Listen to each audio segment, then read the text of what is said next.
Alright, so this is going to be a new series where I grade champions. Usually going to be the new champions that come out, or like the new champions in a featured crystal or titan crystal, or anyone that I make a pretty big showcase on, like for example the rise and fall type of videos. So first things first, we have the Serpent. Now, the Serpent is a defender, obviously, and my grade for him as a defender is an 11 out of 10. He already breaks the scale. He is way too good on defense, and that is just like factual, right? This man has a ton of power gain. He also has pierce as well. He has resist up. He has the ability to reduce your critical penetration and also instant burst damages. He has access to this immortality where, like, if you think you've won the fight, you haven't, and then if he gets to that 1% phase, he gets a monstrous power gain and a monstrous regen as well. And it is just so hard to stop him once he's in that mode. Additionally, you can't even nullify that buff, so he is like pretty anti-nullify. He's also pretty anti-fate seal as well because he's immune to it, and he cancels out any evade and miss, including your dexterity. So this man is just way too good on defense. He gets the grade of 11 out of 10 because I think he is too good on defense, and that means I think that he should be nerfed 100%, and I think he will be in the end. So yeah, just a quick warning that if you're taking this guy up for defense, there is a strong chance that he does get nerfed. Now let's talk utility, and I feel like for an attacking Serpent, he gets a grade of A, which is 8.5 out of 10, and this is because he has a very good mix of general things that he counters and also very niche things. Like, he has access to True Focus, which is pretty much permanent for him, and it lets him bypass evade and miss, which is just really strong. He also has access to Fear, which cancels out unblockable. He also has access to regeneration, immortality, and he also has great immunities as well. So I feel like when it comes to utility, he is a good mix of just like having general good utility pieces and also some pretty niche things that can definitely come in handy. So yeah, he gets a grade of A there. And for the damage output, I gave him a grade of C. He's nothing flashy in like short and medium fights. Even in battlegrounds where like you get that bonus ramp, he still isn't really all that. And what gave him like a decent grade of C is the fact that whenever he is in longer fights, he does get to shine for sure, and like the damage output once he's ramped up is honestly really strong. It's just that in like most fights in like most game modes, you don't really get to see that ramp up and like that really strong damage output, so that does take away some points for sure. But yeah, those are my grades for the Serpent, and now it's time for the abilities. So I think his best use is evade and miss countering. His True Focus is pretty much permanent, so yeah, he is just really good for countering those two abilities. I think he is one of the best counters for them in the game since he is just so consistent with it. But he also has some niche things, like for example, he has Cold Snap immunity, which is good for Iceman. He has bleed immunity, or like bleed duration reduction, which is good for just general bleed nodes. He has access to Fear, which is a good way of countering unblockable. He has armor cheese as well, so like basically he does more damage versus armor up characters on the SP2, and it's great for like a Red Skull for most tech characters really. And he also has access to Pierce, which can be great for like just getting extra damage through the opponent's block or just countering future Ant-Man. And he also has access to power gain for like any nodes that want special attacks to be thrown. For sustainability, he has access to resist up. He also has death immunity, which is the big one. Yeah, he can go immortal for a good chunk of time and also regen a ton of health in that immortality phase. And when he's in that, he also gets some like pretty massive power gain. So yeah, he is just a monster in that phase. He also has stun immunity if he is awakened on the opponent's special attack. He also has inexorable, which is a really cool ability where he cannot be knocked back. So it allows you to stay aggressive and like maintain good spacing on the opponent. So yeah, it's a really good ability for sure. And for other things, he is power lock immune, he is special lock immune, he is fate seal and heal block immune. The heal block one is honestly pretty useful for some nodes. and he is also power drain and burn resistant. So yeah, that's like mainly for defense, but it does come in handy, especially because the power drain and burn res does fuel his cool force charges, which help build him up and give him his damage output. So yeah, there's the abilities and my overall grades for Serpent, but now it's time for some gameplay. And this will show you like how to play Serpent and like his best uses overall. So let's jump into Gauntlet here, and now we have the Spider-Gwen fight. So I want to showcase the true focus in this fight, since he is, you know, I think one of the better evade counters in the game. So we're gonna just like play it slow here.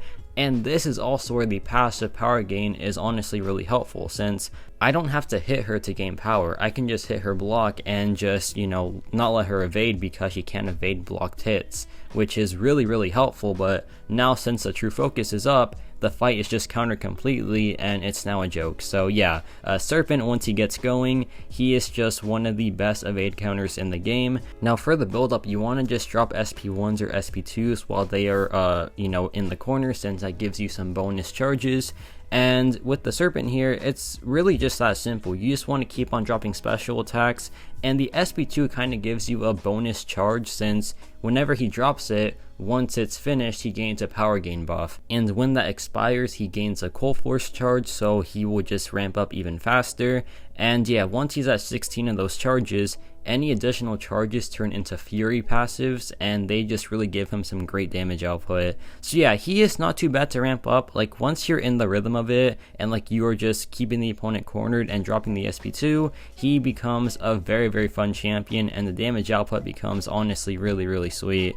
But yeah, once you're like in that 16 charge range, you can just drop the SP1, and I honestly prefer it because I think it's just a better source of damage output. I think the cold snap is a bit like better when it comes to overall DPS. So yeah, here I just dropped the SP1, and the damage output is really good. And at this point, like, we're doing some bonus damage as well whenever we hit her while she is up against the corner, since we have our cold force charges maxed out.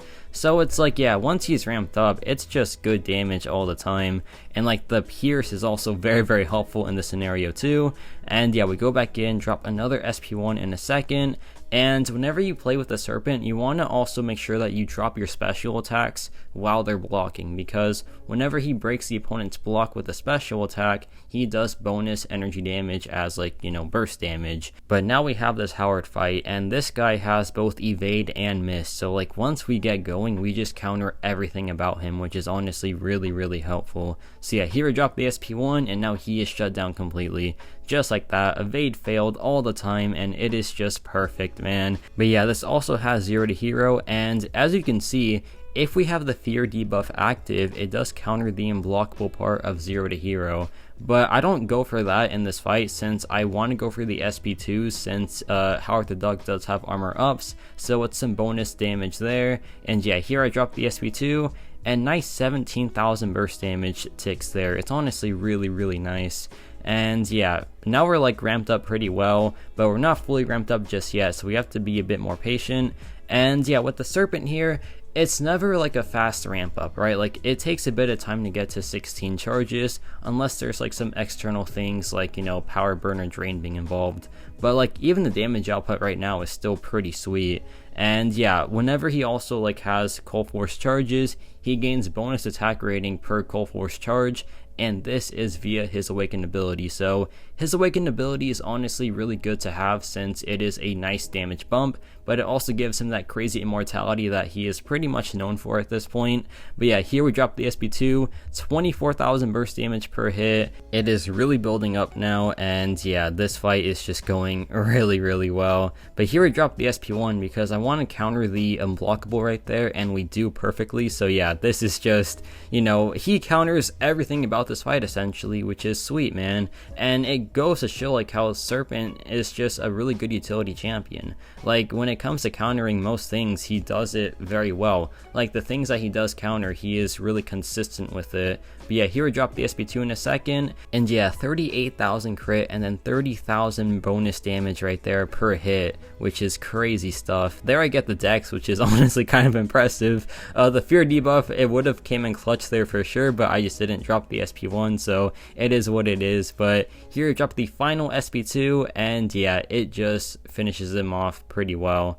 and that was a very fun fight, and that was like what, 2 minutes as well. So for a boss fight, not too shabby at all. Now we have this Magneto fight, and this guy has what is it called? Oh, what's it called? I don't even know what it's called, but basically both of our special attacks are unblockable. So with the Fear debuff, we can just try to, mitigate that as much as possible. Like right here, he's going to drop the SP2 or the SP1, and yeah, no unblockable, which is perfect. And just keep that up and he will never go unblockable pretty much, which is very nice. And that's why the SP1 is also a great source of utility as well. While the SP2 is a faster ramp up, the SP1 is great for like its benefits, like the cold snap and the extra unblockable counter.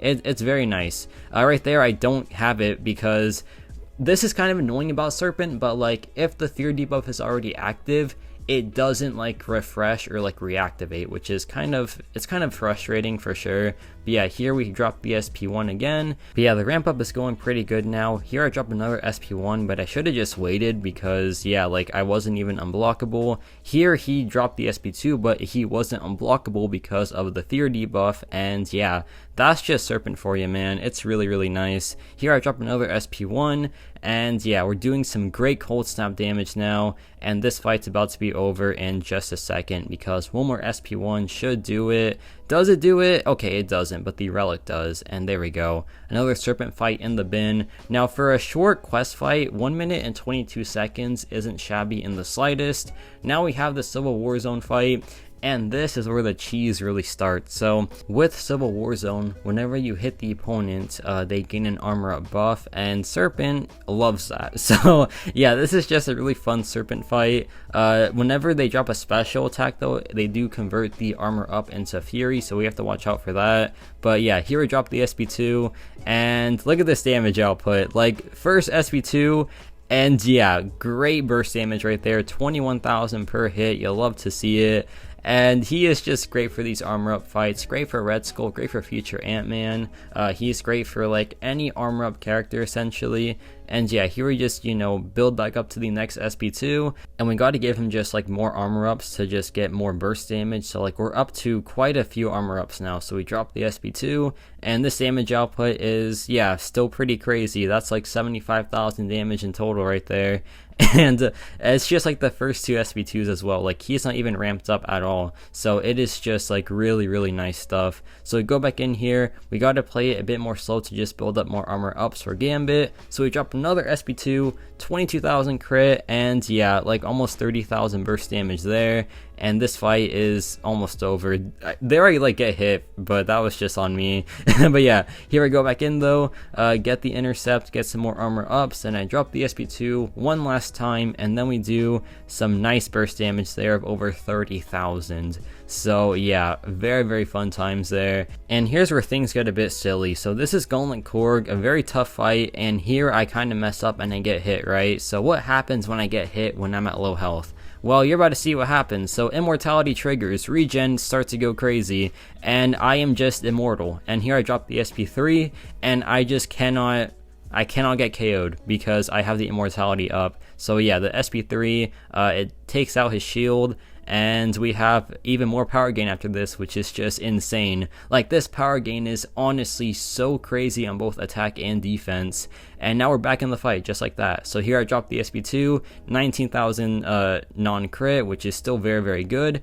And this matchup is going to be over pretty soon now because yeah, he is upset. He is mad that he got, pushed to immortality, so this is his revenge right here. Then I dropped the relic into the heavy attack, and yeah, I'm about to drop the SP2, and it does 20,000 non-crit, and there we go. This man just really has it all. He has immortality, he has a true focus, he has unblockable counter, he has unblockable himself. He is just a really well-rounded character, and on defense he is just a nightmare. So if you want this guy, he is a great pickup for sure because he is a monster defender, and he's also a very well-made offensive champion too, I feel like. So let me know your thoughts on this series and the Serpent, and yeah, that's about it for me.